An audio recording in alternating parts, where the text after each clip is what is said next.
Hi y'all, and welcome back to Katie Q's Astro News. Today I'm going to be talking about the upcoming blue moon that's going to be happening this Sunday, May 31st at around 5 a.m. Eastern Standard Time. So a blue moon is what happens when a full moon happens twice in 1 month. And so earlier in the month on May 1st, I think we had the flower moon. So the second full moon in May is going to be the blue moon in Scorpio, actually. And y'all know I like talking about the individual stars, and I use sidereal or Vedic astrology, and this is going to be happening in the sign Anuradha. So I actually already have a video on Anuradha.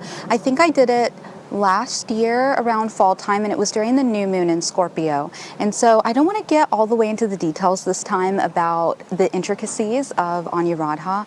I think that I'm really going to focus on the opposition here between the sun in Taurus and the star Rohini and this moon in Anuradha for this blue moon. But just in case you don't want to check that video out, just as a quick tidbit, Anuradha is in mid-Scorpio, and it is ruled by the planet Saturn. So it is a very hardworking and diligent sign. It's Deva type or angelic or godlike in nature, and its deity is Mitra, or the god of friendship.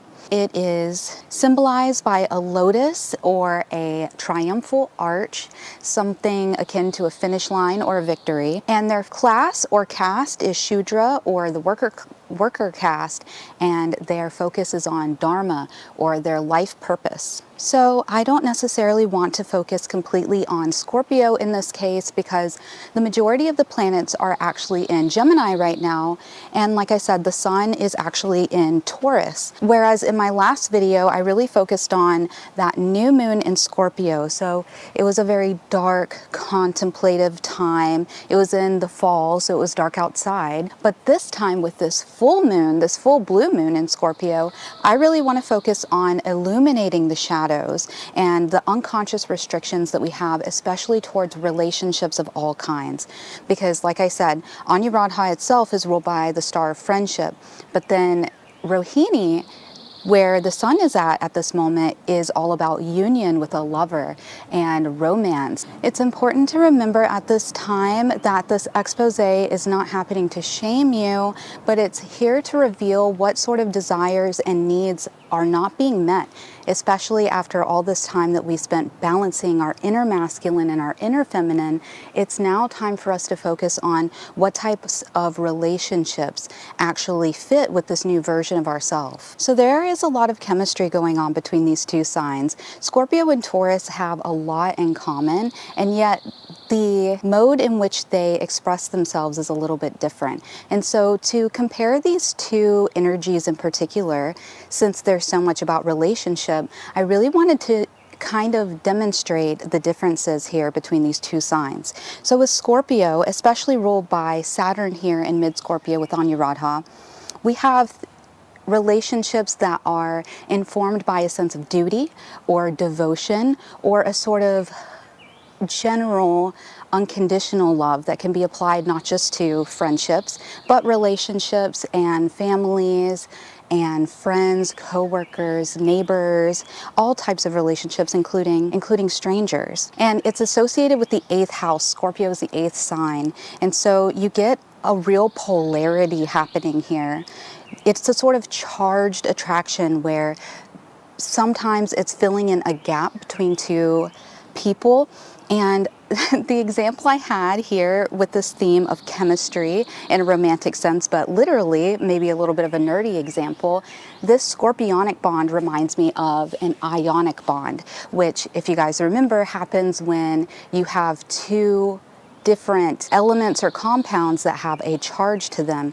And so, for example, with salt, you have sodium chloride, sodium being an alkali metal, and chlorine being a halogen. And both of these elements are very hungry for bonding. And so they create a negative charge and a positive charge. And that is what holds their elements together, is by filling a need. So like I said, you get this sense of charged attraction and polarity, sharing of resources and investment.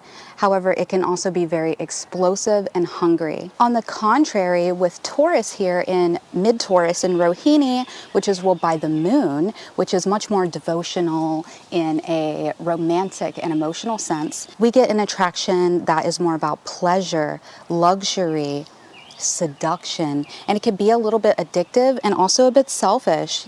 And the focus here is on our personal desire and what pleases us rather than that unconditional love. And this bond, as compared to the ionic bond, reminds me of a covalent bond where they are more solid and more inert, and they don't leave this electrical charge, this leftover static electricity.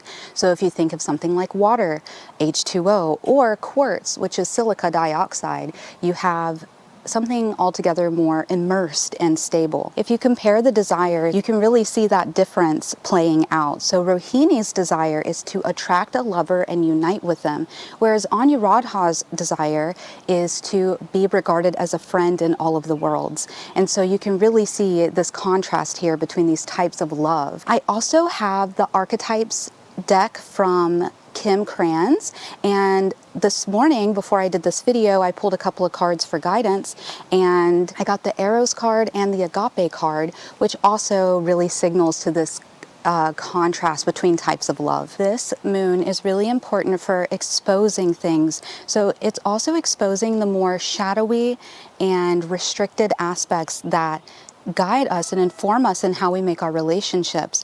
And this includes both internal motivations and external motivations.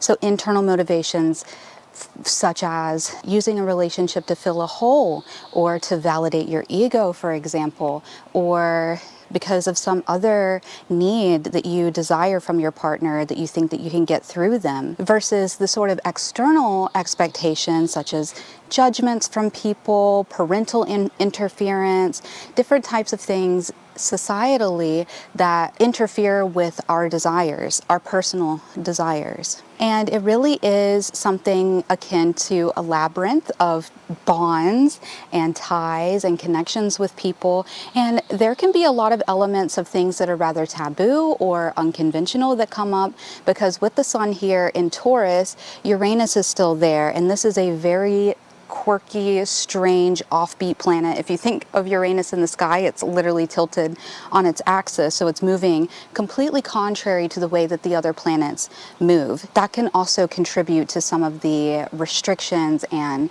the reluctance to be able to redefine your relationships, is a sense of unconventionality or something unseen, something unexpected and brand new. Yeah, don't be afraid of things just because you don't know what's going on, or just because you feel uncertain or don't have that external guidance, and try to see this as a blessing and an opportunity to be able to redefine your relationships. As we grow and as we change, it's important for the connections around us to also evolve with us, because sometimes you can outgrow a connection or you can grow in two different directions. And like I said, this is with everyone, from your neighbors to your business partners to your family members or your lover. And this is all occurring at the same time as a stellium in Gemini. And so right now we have Mercury, Venus, and Jupiter in Gemini. And Jupiter in particular, during this full blue moon, is going to be happening at 29 degrees of Gemini, which is its final degree. And that is also known as a critical point. And you can have a critical point being the 0 degree or the 29th degree. And so with Jupiter being at this 29th degree, it is at its maximum understanding of the sign Gemini. So it's been here for a very long time.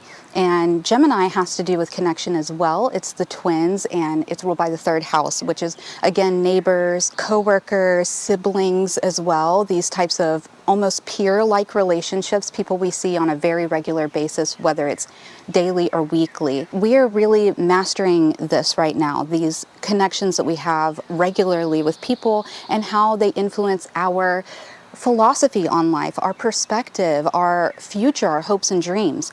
And that's why it's also so important right now to really be in alignment, because Jupiter is going to be in Cancer soon, which is actually its exaltation point, which brings it even more power. This is something I've also been talking about, kind of like that Ashwini new moon, that this Jupiter in Cancer is going to be really fruitful, but we have to be aware of what it is, what types of blessings that Jupiter is going to be bringing us, because this is not necessarily financial rewards or self-exaltation, any type of ego or thing related rewards. These are rewards in love, in the heart, in nourishing, compassionate connections with people. And so you want to make sure that you're cutting out any toxicity, especially things like narcissism within yourself and others. We have these sort of traits all the time. Making sure that you cull that way we can really start building a firm foundation, and that these webs of people and connections with people are based on our strengths rather than our fears and our weaknesses. And try not to be too flippant with these connections either. Really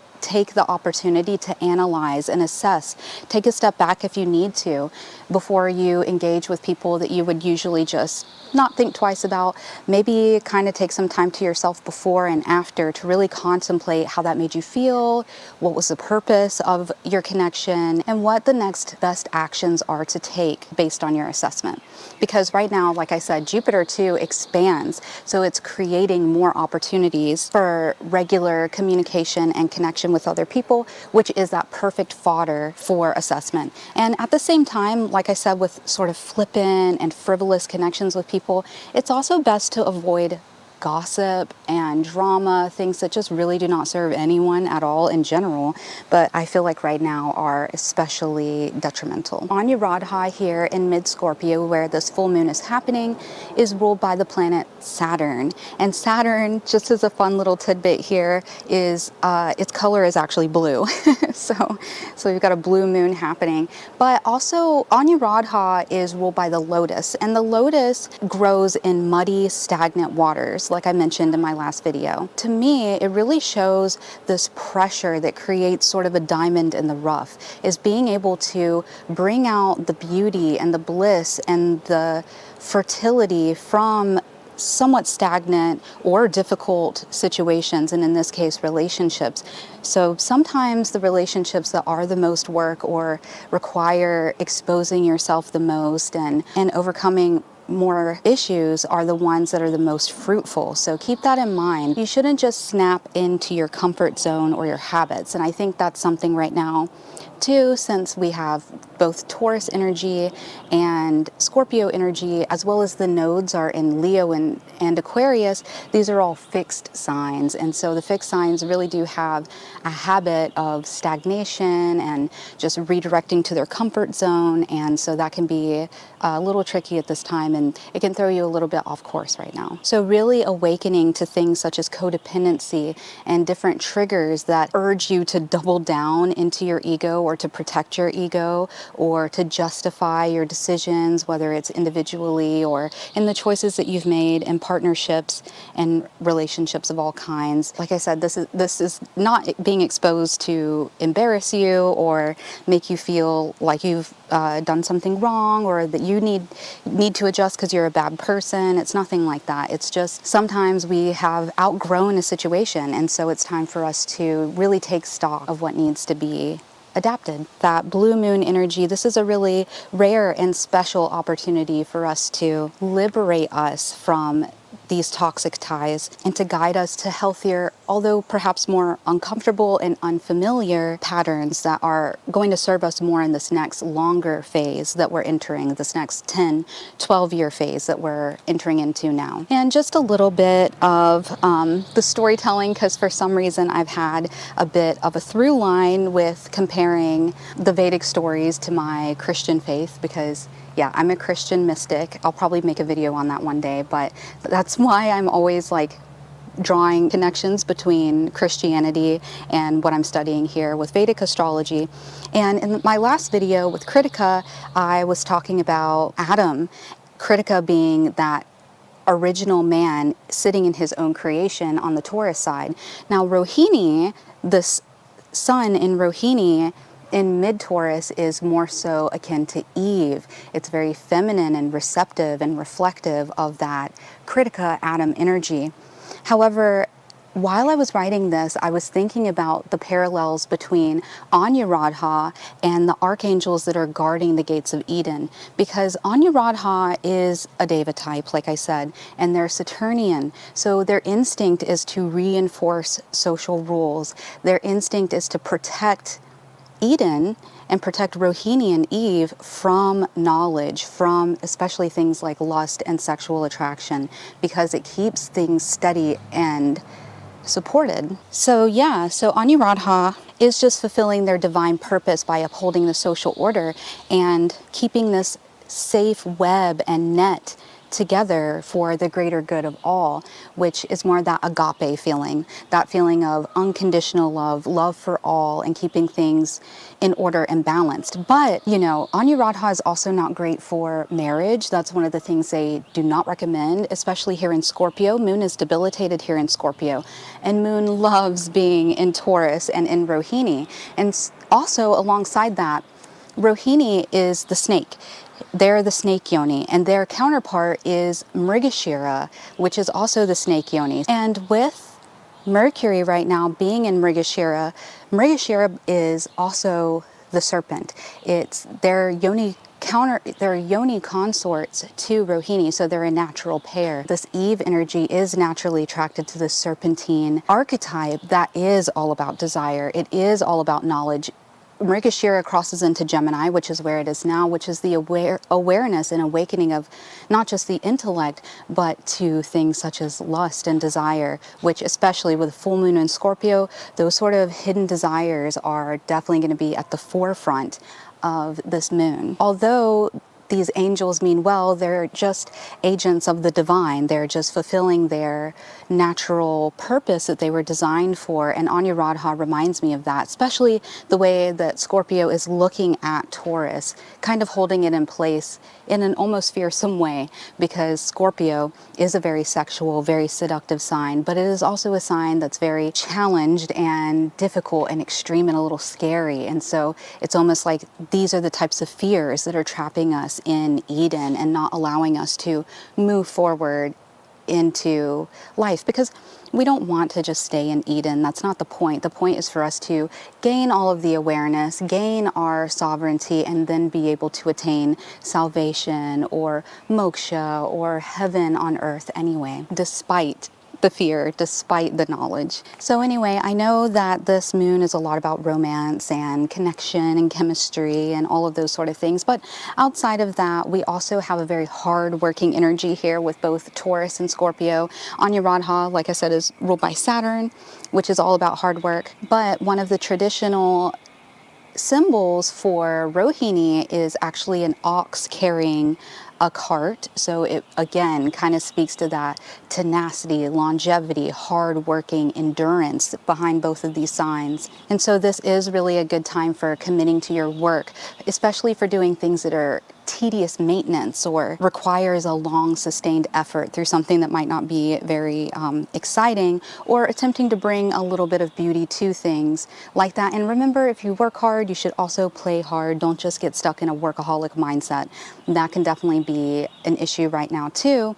And any type of false sublimation of trying to overindulge in your allowed desires and your allowed actions versus compensating for neglecting other desires. For example, with the sexual energy, if you're neglecting your sexual health and your sexual desires by overeating and indulging too much in sweets, or becoming a workaholic is also kind of an issue right now, or shopping, anything that moves that desirous, luxurious, craving energy to somewhere else, because it will create an imbalance, because it's not the correct puzzle piece for what you're looking for. So then it's just going to be this empty pit of like never-ending consumption, because it's not a good fit for what it is that you're actually looking for. And if you do have any sort of frustration in that arena, sometimes just working on your own body can be a better way to sublimate. So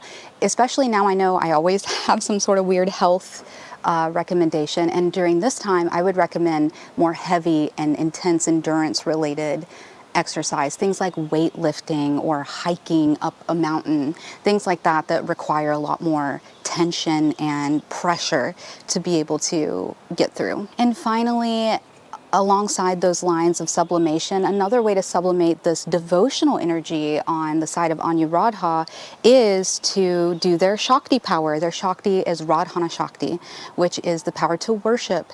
And so this is also happening on Sunday, so I'll be at church, so it'll be a good use of this energy. But any sort of devotion, it doesn't have to be to spirituality, but to your art, to your creative path, to your health, or to your relationships. Any sort of devotional, worshipful, honoring energy is really good for this time. So that's pretty much everything that I have for y'all. I hope that you enjoy this rare, spectacular blue moon. It's a little bit difficult, but yeah, don't be intimidated. And I hope you all enjoy your weekend. I love you. Bye.